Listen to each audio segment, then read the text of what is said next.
नमस्कार दोस्तों, मैं संजय जैन एक बार फिर से आपके सामने हाजिर हूँ। आज हम बात कर लेते हैं राहु जब लग्न में होता है।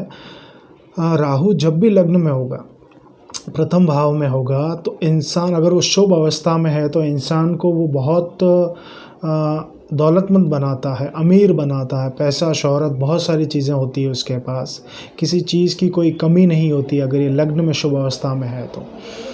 और लेकिन इसके साथ ही ये सूरज को ग्रहण लगा देता है। जब लग्न का राहु है, कुंडली के खाना नंबर 1 में बैठा है, तो ये सूरज को ग्रहण लगाएगा। और ये जो ग्रहण की जो वर्ष है वो इस पे बात पे डिपेंड करेंगे कि कुंडली में राहु कैसा है। कुंडली में अगर राहु अशुभ है तो ये ग्रहण का वक्त 18 साल गिना गया है, और अगर कुंडली में राहु शुभ है तो ये ग्रहण का वक्त 6 साल गिना गया।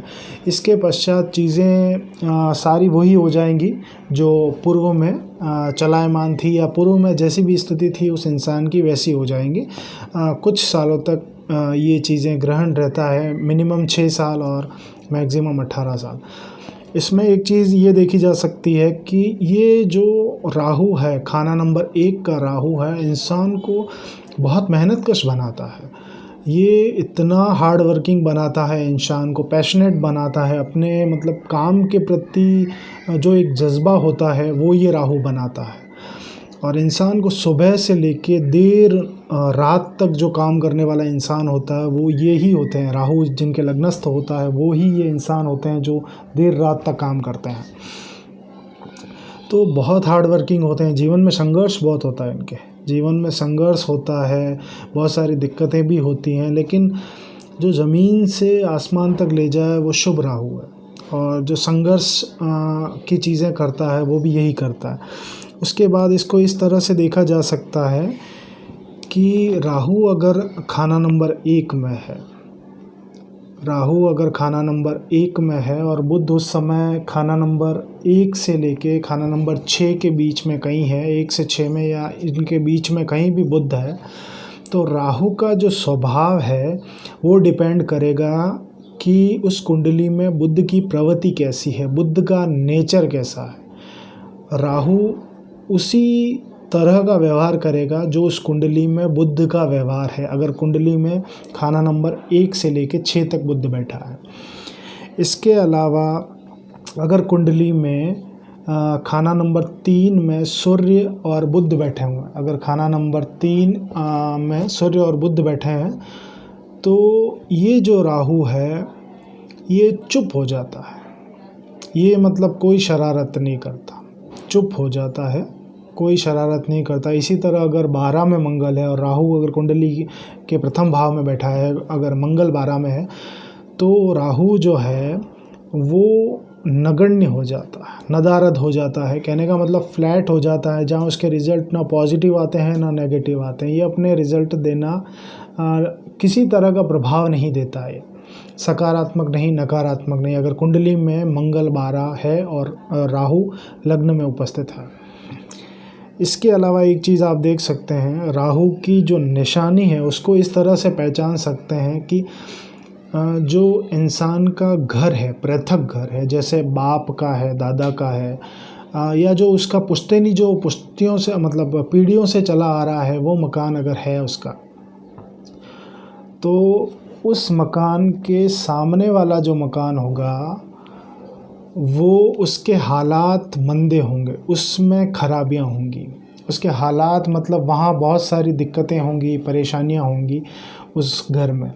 या हो सकता है कि अगर सामने इस तरह के हालात नहीं हो तो सामने उजाड़ होगा या वीराना होगा। अगर राहु प्रथम लग्न में जब ये उपस्थित है तो उस समय, या उस घर में औलाद का सुख नहीं होगा, लावल्दी होगी।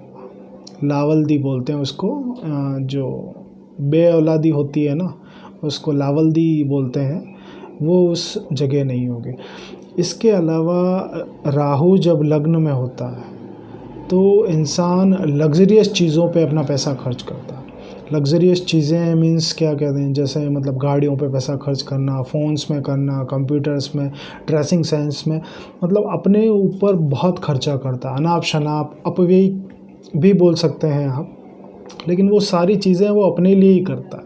मतलब वो कोई गलत कामों में उस पैसे का यूज़ नहीं करता, अपने लिए ही करता, लग्जरियस लाइफ जीने के लिए करता। ये राहु लग्न की एक निशानी है। उसके अलावा जीवन में संघर्ष बहुत देता है। ज़मीन से आसमान तक ले जाने वाला भी यही राहु, ज़मीन से आसमान तक ले जाने वाला भी यही राहु। और अगर राहु पापग्रस्त है, राहु अगर पापग्रस्त है तो इंसान में नशे की आदत भी डाल देता है। नशा हो सकता है उसको, टैबलेट्स चल सकती हैं उसको, बेवजह की चोटें लग जाती हैं इसकी जब भी दशाएं आती हैं, या बेवजह की अगर अशुभ है तो बेवजह की चोटें लगती हैं इसको। और इसमें एक चीज़ ये है कि ज़िंदगी में बार बार जिसका लग्नस्थ राहु है, प्रथम भाव में राहु है, तो ज़िंदगी में वो बार बार उसकी नौकरी में तब्दीलियाँ आती हैं, बार बार उसकी नौकरी छूटती है फिर लगती है, नौकरी छूटती है फिर लगती है। अगर बिज़नेस के हालात हैं तो भी यही हालात हैं, बिज़नेस के अगर हालात होंगे ना तो भी यही हालात होंगे। तरक्की होगी, तरक्की की जो शर्त है, लेकिन एक लिमिट तक है। वो तरक्की करेगा, एक लिमिट तक करेगा, उससे ज़्यादा उसकी तरक्की पॉसिबल बहुत सारी चीज़ों में नहीं है।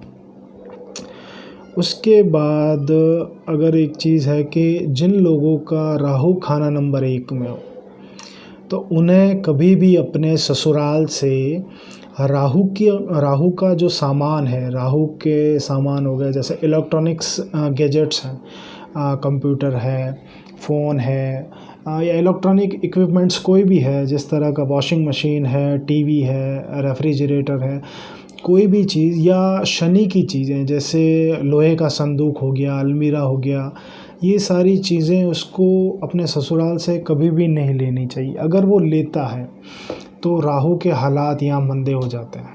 तो कोशिश करें ससुराल से कभी भी ये चीज़ें ना लें। हाँ, ये चीज़ें आप अगर लेनी है आपको, शादी के समय आप ले लें, उसमें कोई दिक्कत नहीं है, उसमें कोई वहम की चीज़ नहीं है, लेकिन शादी के बाद आप इन चीज़ों को अवॉइड करें। उसके बाद ये सारी चीज़ें मैंने बता दी। अब एक चीज़ इसमें आती है कि अब लग्नस्थ राहु है और परेशानियां आ रही हैं। अगर सकारात्मक है, ज़िंदगी में पॉजिटिवनेस है तो कोई दिक्कत ही नहीं। और अगर ये परेशानियां दे रहा है, बाधाएं खड़ी कर रहा है, तो आपको इसमें क्या करना चाहिए?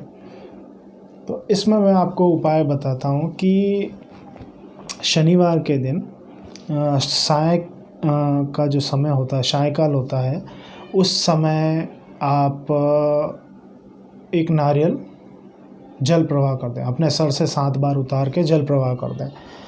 और इसके अलावा ये हर शनिवार भी कर सकते हैं आप। इसके अलावा 1 किलो जौ में 4 किलो दूध मिला के हर शनिवार या बुधवार, जो भी सूटेबल लगे आपको, इसको भी सर से 7 बार उतार के जल प्रवाह करें। 1 किलो जौ ले लें और 4 किलो दूध ले लें। ये भी बहुत अच्छा उपाय है। और इस यहाँ के राहु की खराबी को दूर करने के लिए चंद्र की चीज़ों को अपनाएं आप। जैसे चांदी के गिलास में पानी पिएं आप, चांदी की चेन पहने, चांदी का कोई भी आभूषण पहने। चांदी मतलब चंद्रमा को स्ट्रॉन्ग करें आप, चंद्रमा की चीज़ें स्ट्रॉन्ग करें, तब जाके ये लग्नस्थ राहु की जो अगर परेशानियां हैं जीवन में तो ये ख़त्म होगी। बाकी जो चीज़ें हैं वो कुंडली देखने पे बताई जा सकती हैं। बिना कुंडली देखे पूर्ण विवेचना करना और उसकी फितरत जानना, उस ग्रह की उपाय लिख देना, ये तर्क सम्मत नहीं है। इसीलिए बिना उसकी विवेचना के ये चीज़ें संभव नहीं है। फिर भी जो नॉर्मल जो रेमेडीज़ थी वो मैंने आपको बता दी। आशा करता हूँ आपको वीडियो पसंद आया होगा। Thank you.